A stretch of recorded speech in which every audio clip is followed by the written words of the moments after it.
ಇವತ್ತು ನಾನು ಮಕರ ರಾಶಿ ಕ್ಯಾಪ್ರಿಕಾನ್ಗೆ ಇರುವಂತಹ ಮೆಸೇಜಸ್ ಏನು ಅಂತ ಹೇಳಿ ನಾನು ನೋಡ್ತಾ ಇದ್ದೇನೆ.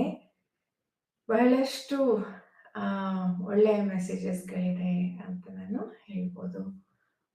ಸೊ ಇದು ಎಲ್ಲರಿಗೂ ರೆಸೊನೇಟ್ ಆಗ್ತಾ ಇರ್ಬೋದು. ನಿಮಗೆ ಇದು ರೆಸೊನೇಟ್ ಆದರೆ ಲೈಕ್ ಬಟನ್ನ ಕ್ಲಿಕ್ ಮಾಡೋದನ್ನ ಮರಿಬೇಡಿ. ಸಬ್ಸ್ಕ್ರೈಬ್ ಮಾಡಿಲ್ಲ ನನ್ನ ಚಾನಲ್ಗೆ ಅಂತ ಅಂದರೆ ಸಬ್ಸ್ಕ್ರೈಬ್ ಮಾಡಿ. ಇಷ್ಟು ಹೇಳ್ತಾ ನಾನು ಈ ಒಂದು ರೀಡಿಂಗ್ನ ಶುರು ಮಾಡ್ತಾ ಇದ್ದೇನೆ. ಸೊ ಏನಂದರೆ ಕ್ಯಾಪ್ರಿಕಾನ್ ಮಕರ ರಾಶಿ ತುಂಬ ಪಾಸಿಟಿವ್ ಸೈನ್ಸ್ ಇದೆ. ಅಂದರೆ ಒಂದು ನಿಮ್ಮ ಐಡಿಯಾಸ್ ಆಗಲಿ, ನೀವು ಹೇಗೆ ಯೋಚನೆ